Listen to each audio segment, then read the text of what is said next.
실무시험 기출문제를 풀어보도록 하겠습니다. 문제 1번 파트 기초 정보관리에 대한 자료다.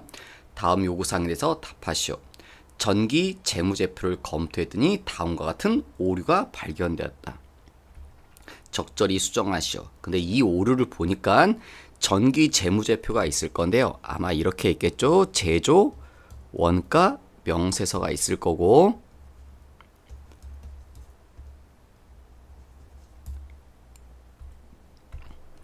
그 다음에 손익 계산서, 그 다음에 이익잉여금 처분 계산서, 마지막으로 재무 상태표. 요 순서가 되셔야 되죠.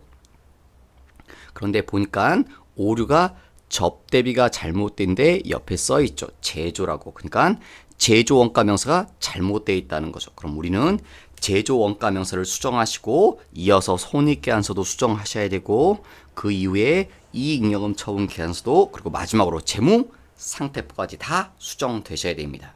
그럼 먼저 제조 원가 명세로 들어가셔서 전기분 원가 명세서 들어오셔서 잘못된 게 지금 접대비라고 그랬죠. 접대비를 찾으시고 근데 접대비가 없죠. 아예 누락이 돼 있나 봐요. 아예 없다는 건 누락이 돼 있겠죠. 예, 그럼 여기다 입력합니다. 접대비 얼마요? 250만 원. 자, 입력하셨죠. 여기까지는 어려운 게 아니고 얘가 입력을 하셨으면 우리가 무슨 내용을 건드렸습니다. 그래서 본 내용을 건드렸기 때문에 여기에 결과값인 11번 단기 제품 제조 원가가 이게 수정됩니다. 얼마로 수정되냐면 저기 써 있는 거 보니까 1억 2,203만 원이죠. 그러면 이 값이 변했습니다. 새롭게. 그럼 이 값을 메모하십니다. 메모하시고 나오셔서 그 다음 두 번째로 들어가야 되는 거 전기분 손익 계산서. 여기 오시면 가만히 있지 마시고 습관적으로 이 두 번째 있는 제품 매출원가를 마우스로 찍으세요. 그러면 보조창이 뜰 겁니다. 보조창이 뜨시면 여기 두 번째 단기 제품 제조 원가라는 게 있는데 우리가 조금 전에 보고 온 게 이거였습니다. 단기 제품 제조 원가. 이걸 메모하시라고 하셨죠? 이게 뭐로 아까 메모하신 숫자가 1억 2,203만 원이었죠. 근데 그 숫자가 지금 아니죠? 그래서 그 메모했던 숫자를 여기다 엎었습니다. 1억 2,203만 원. 그러면 매출원가가 영향을 받아서 수정됐을 겁니다. 확인 버튼 누르시면 그러면 매출원가가 바뀌었습니다. 결국 매출원가가 바뀌는 바람에 이 손익 계산서에서도 마지막 오른쪽에 있는 단기 순이익이 변했을 겁니다. 3,332만 원으로 수정됐습니다. 그럼 이걸 또 메모하십니다. 메모하시고 나와서 세 번째 잉여금 처분 계산서로 가시면 여기 있죠. 금방 단기 순이익. 그 여기다가 금방 메모했던 숫자 3,332만 원을 엎어 씁니다. 그러면 이렇게 금방 메모했던 숫자를 엎어 쓰면 또 이 값 맨 위에 있는 미처분 이익잉여금이 수정됐을 겁니다. 4,832만 원으로 바뀌어졌습니다. 그럼 이걸 또 메모합니다. 4,832만 원을 메모하시고 나오셔서 마지막으로 재무 상태표 네, 요 자리죠. 이익잉여금 처분 계산서. 자, 재무 상태표로 오시면 2월 이익잉여금 자리로 전기분 잉여금 처분 계산서에 미처분 잉여금 4,832만 원이 여기 재무상태표 2월 이익잉여금으로 오셔야 되는데 지금 2월 이익잉여금이라는 이름이 없죠. 그럼 빠졌나 봅니다. 그럼 우리가 손으로 2월 이익잉여금으로 써서 4,832만 원 이 숫자를 거기다 그대로 옮겼습니다. 2월 이익잉여금이라는 이름으로. 그러면 오른쪽 하단에 대차차액의 빨간색이 사라졌을 겁니다. 이게 최종 확인입니다. 절대로 대차는 틀리면 안 되기 때문에 여기가 마지막으로 사라졌는 걸 확인하셔야 됩니다. 그래서 그래서 지금 이 문제는 이 네 가지 연관성을 아셔야 된다는 거죠. 전기분 원가명사를 수정하시면 손익계산서도 바뀔 거고, 손익계산서가 바뀌면 잉여금 처분계산서도 바뀌고, 잉여금 처분계산서도 수정이 되면 마지막으로 재무 상태표 수정된다는 사실. 그 다음 2번은 거래처별 초기월. 자, 거래처별 초기월 여기 하단 쪽에 있네요. 화면을 클릭. 자, 외상 매출금. 그럼 왼쪽에서 외상 매출금을 찾습니다. 찾은 다음에 마우스를 오른쪽으로 옮겨가서, 자, 이제 문제랑 비교해 보시면 한빛 시럽이 1350이라고 되는데 1350이 아니라 1800이래죠. 그 다음 오진기업은 200이라고 돼 있는데 200이 아니라 1200이시고, 그럼 수정을 다 하셨으면 여기 차액 빨간색이 또 사라질 겁니다.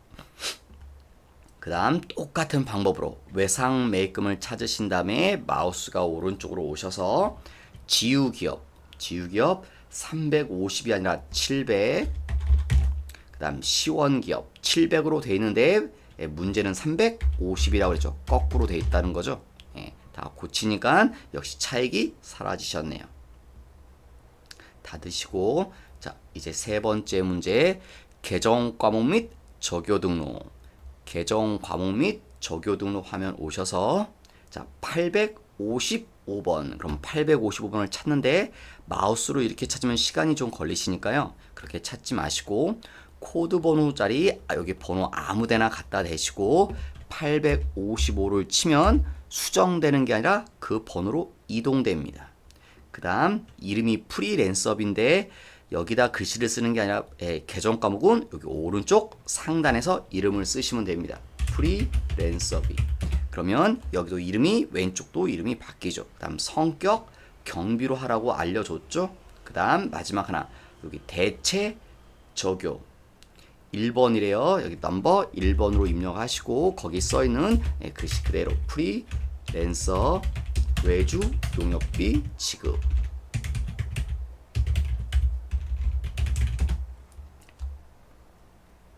번호 찾으셔. 다만 여기다 쓰는 게 아니라 오른쪽 상단에다 계정 과목 입력해야 된다는 거, 그거만 주의하시면 어렵지 않으셨을 것 같습니다. 자, 나오시고 그 다음 이제 2번 파트 일반 점표 입력. 자, 일반 점표 입력 화면을 여시고 날짜는 8월 9일. 자, 문제 읽어보니까 입금되었음을 확인하였다. 돈을 받았다는 거죠. 그럼 돈 받으면 차변 쪽에 통장으로 받았습니다. 얼마를 받았냐면 5만 760원을 받았네요. 자, 대변에 돈을 왜 받았냐면 이자를 받았다고 돼 있죠. 문제 섬에 이자, 그래서 이자 수익. 근데 이자는 5만 760원이 아닐 겁니다. 왜 5만 760원이 아니냐면 원래 이자는 얘랑 합친 금액이었을 겁니다. 그런데 뭐를요? 이게 세금이라서 세금을 띄고 여기 은행이 있으면 은행이 우리한테 이자를 주죠. 우리 회사한테 이자를 주는데 원래 줘야 될 이자는 6만 원이었다는 겁니다. 6만 원이었는데 이자에 대해서 이자가 발생해서 은행이 9,240원 요 이자에 대한 세금을 띄어서 이걸 국가에 내줍니다. 원래는 우리가 내야 될 걸 은행이 대신 띄어서 미리 내줍니다. 그걸 원천 징수라는 표현을 쓰고요. 그 나머지 금액 5만 760원만 실제로는 이 돈만 우리한테 줬다는 거죠. 원래는 6만 원을 줘야 되는데 세금 띄고 9,240원. 여기 원천 징수라는 표현이 나왔죠. 이런 걸 보고 원천 징수 제도라고 합니다. 그래서 다시 일반 전표 돌아오시면, 자, 이자는 그래서 얼마다? 5만 원이 아니라 6만 원입니다. 그럼 대차가 안 맞죠. 차변에 없을 겁니다. 이걸 보고 뭐라고 하냐면 선납세금. 자, 여러분 시험 문제에 혹시 이런 표현이 나오시면 원천징수라는 표현이 이렇게 나오시면 이렇게 두 개로 나눠서 생각해 보십시오. 우리가 돈을 주는 입장이면, 지급하는 입장일 때는 수금이라고 하시고 우리가 돈을 뭐 하는 입장? 받는 입장일 때는 선납 세금으로.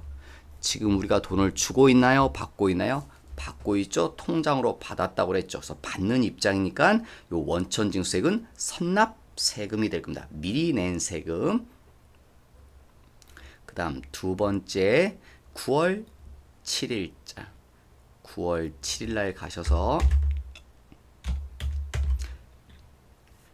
두 번째 줄에 보통예금 계좌로 지급하였다. 준 거죠. 대변 보통예금.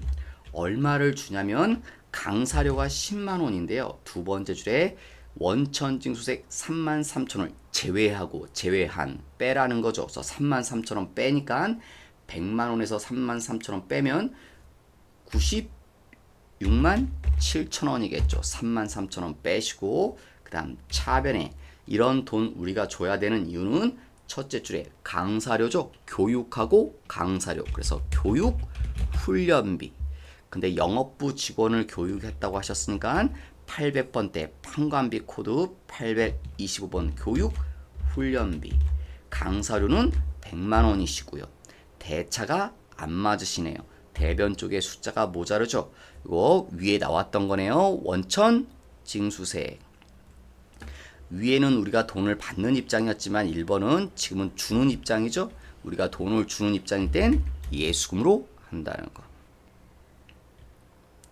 그 다음 세 번째 10월 1일자. 통장에서 2차였다. 대변에 보통 예금 돈 준 거니까 300을. 차변에 이유 돈 왜 줬습니까? 기부 목적으로 기부했대요. 그래서 우리 다 아는 말이죠. 기부금.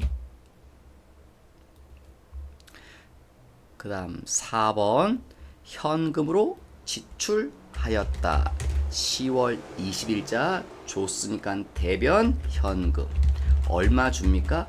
200만원 관세 200만원과 수수료 30만원. 그래서 230을 준 거죠.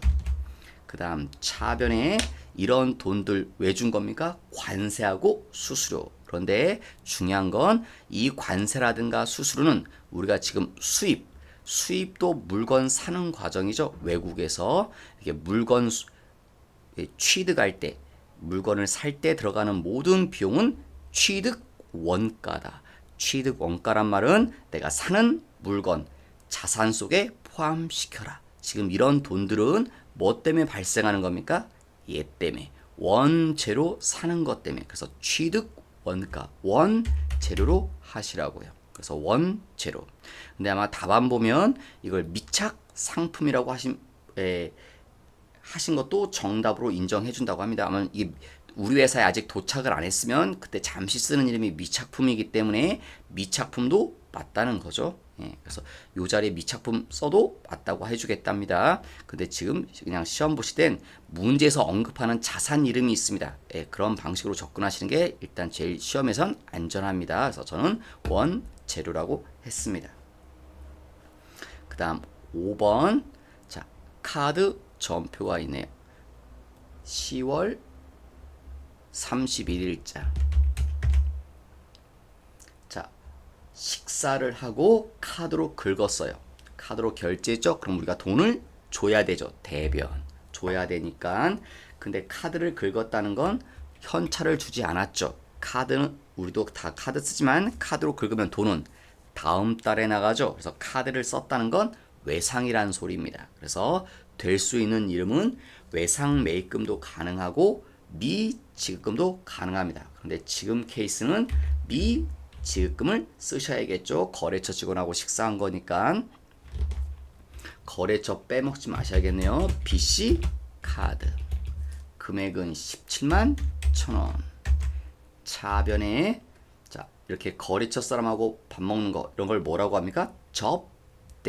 접대비. 근데 영업팀에서 영업팀은 매출을 담당하는 부서죠. 그래서 영업팀에서 거래처란 말은 이 말은 매출처랑 매출처를 의미하겠죠. 영업팀에서 담당하는 거래처는 우리 회사의 매출처입니다.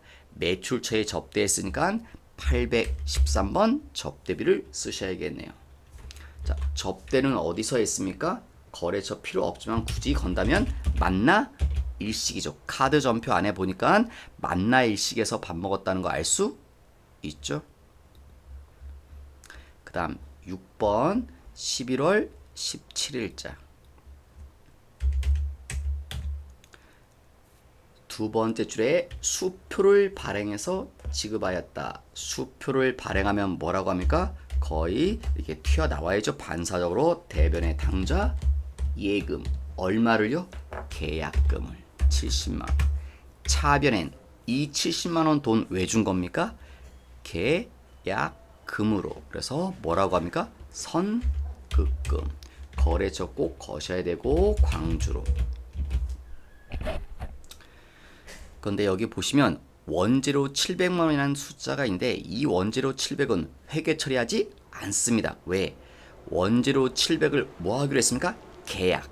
단순히 계약만 한 건 회계상 거래가 아니니까 회계 처리하지 않습니다. 계약금은 실제로 돈이 나갔죠. 그래서 계약금 70만 원에 대해서만 회계 처리하고 700에 대해서는 아직 회계 처리하는 게 아닙니다. 아직 거래가 성립이 안 됐기 때문에. 그래서 이 700만 원이라는 숫자 때문에 뭐 이 700만 원 숫자를 이제 뭐 입력하고 싶어서 막 분개를 하려고 하시는데, 예, 그러면 이제 그 순간에 오답이 되겠죠. 예, 구입 계약만 하신 건 거래가 아니기 때문에 회계 처리하지 않는다는 거. 여기까지 해서 문제 2번 파트 일반 전표까지 대해서 알아봤습니다. 네, 다음 시간에 마지막 뒷부분을 해보도록 하겠습니다. 수고 많으셨습니다.